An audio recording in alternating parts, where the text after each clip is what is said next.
here today, and again echoing, the brother behind me, that we rise into this greater version of ourselves when our freedoms are threatened. Like, man, I've made some stupid decisions in my life. I haven't always been the best father that I've been. But then when someone threatens who or that which we love, our family, our country, our freedom, we rise up in this seemingly righteousness that we didn't know we had.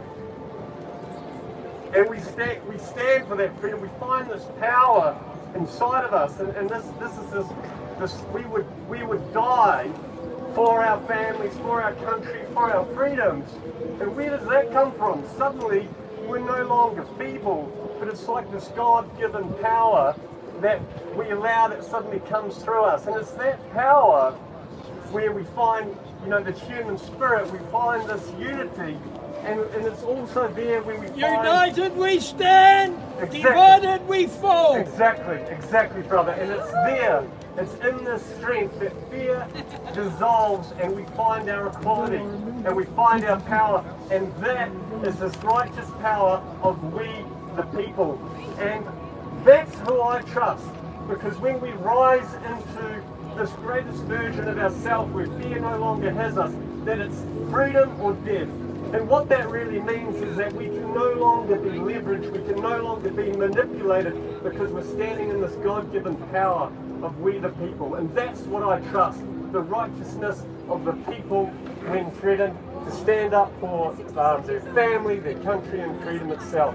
What I don't trust is the dark side of human nature, which is greed and which is the corruption that power can bring, and the desire to have power and tyranny over the fellow man. And what we have seen in the pages of history is that mega corporations do not act in the interest of the people when profitability or their sick agendas are contrary to that. We've seen it in the oil companies, we've seen it in pharmaceutical companies, we've seen it in telecommunications companies, we've seen it in electricity companies. Time and time again we've seen that they are not trustworthy. They are all owned by the rich Bill Gates, Soros. That's right. And what we see is that we as a righteous people get in the way of their greed and dark agendas. And so it becomes a high priority of these mega corporations to lean on our democracy and subvert it. And that is what we are seeing, because the other thing that I don't trust is an unrestrained government that doesn't know its place.